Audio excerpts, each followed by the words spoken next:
Hari ini banyak kita dengar berkenaan dengan hari pengundian awal yang berlangsung melibatkan tentera, polis dan juga mereka yang berada di luar negara dan juga pasangan masing-masing. Tetapi apa yang kita tahu berkenaan dengan pengundian awal, terutamanya berkenaan dengan impaknya terhadap keputusan penuh dan keseluruhan PRU15 pada kali ini.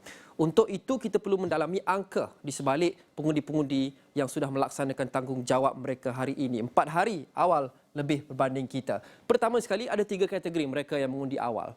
Tentera, polis dan juga pengundi luar negara. Tentera dan polis termasuk mereka semua termasuk pasangan masing-masing. Ini adalah dalam angkanya. Jumlah pengundi tentera dan pasangan masing-masing untuk PRU15 kali ini. Ini adalah mengikut negeri yang tertinggi sekali. Yang tertinggi adalah wilayah Persekutuan Kuala Lumpur. Sudah tentu ramai anggota tentera berada di sini, ada beberapa kamp dan sebagainya, diikuti oleh Perak yang mempunyai hampir ataupun lebih sedikit daripada 19,000 pengundi.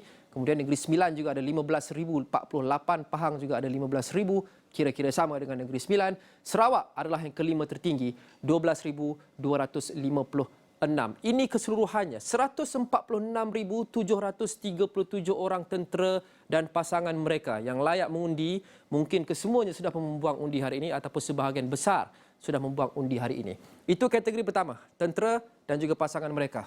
Kategori besar yang kedua adalah polis. Anggota polis dan pasangan masing-masing. Kesemuanya ada 118,794 orang pengundi yang menyertai lebih 146,000 anggota tentera untuk membuang undi hari ini. Sekali lagi, wilayah Persekutuan Kuala Lumpur mencatatkan bilangan pengundi dalam kalangan anggota polis dan pasangan yang tertinggi, 18,733.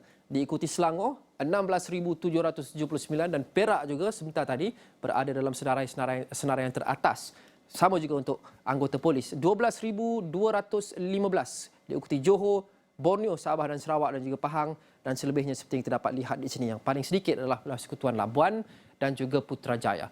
Dua-dua golongan ini, tentera dan juga polis, disertai oleh golongan ini, pengundi yang tidak hadir di luar negara. Jumlah mereka ini mungkin tidak begitu tinggi, tidak setinggi anggota tentera dan anggota polis. Mereka hanyalah berjumlah kira-kira 2,700 atau 2,740.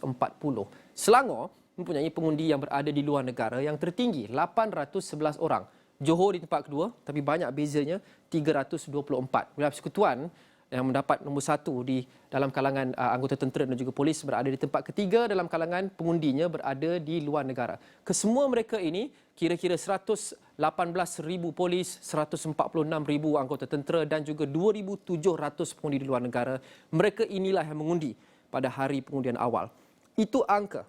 Jadi apa impak mereka? Sudah tentu perbincangan yang sering menjadi agak seksi dalam PRU yang lepas juga adalah adakah mungkin nasib dan keputusan sesetengah kerusi sudah pun ditentukan pada hari ini oleh beberapa ratus ribu orang pengundi awal ini. Mungkin masih terlampau awal. Kerana golongan ini, kalau kita ambil bahagiannya banding dengan keseluruhan pengundi 21 juta lebih, agak sedikit. Tapi kalau kita lihat data, agak menarik untuk kita lihat ini. Ini adalah beberapa kerusi, 16 kerusi yang mempunyai majoriti PRU14 lalu yang lebih kecil daripada jumlah pengundi awal. Jadi itu adalah dinamikanya di sini. 16 kerusi. Sabah yang paling banyak, ada 4 kerusi.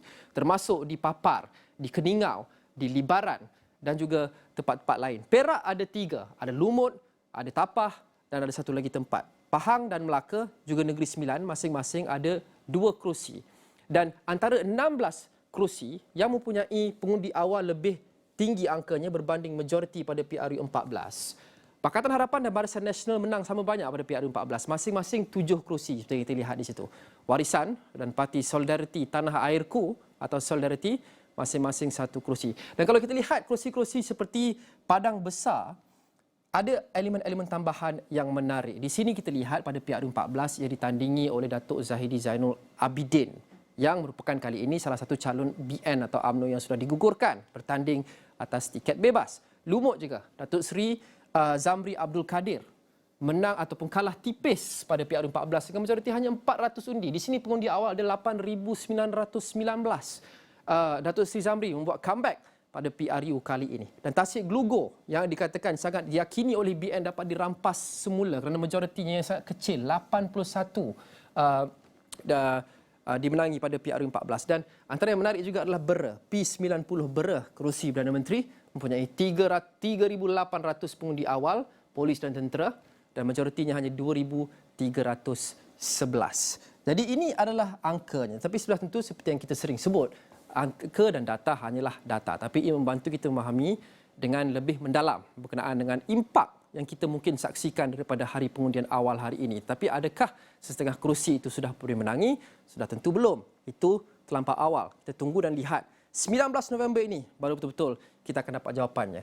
Mungkin ada antara kerusi ini yang kita takrifkan sebagai kerusi panas. Tu kita tunggu dan lihat. Tapi yang tentu 3 kerusi panas yang ramai boleh setuju adalah Sungai Buloh, Tambun dan Gombak. Kami akan bertanyakan kepada anda, satu lagi soalan baru kami tanyakan kepada anda untuk anda undi sendiri menerusi platform media sosial kami, undi.extraordinary.com ataupun anda boleh imbas di sini, masih lagi belum terlambat.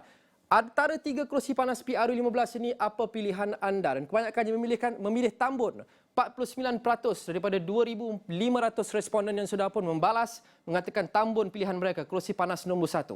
Diikuti Sungai Buloh 29% menyaksikan YBKJ berentak bersama dengan calon-calon lain dan juga Gombak 22%.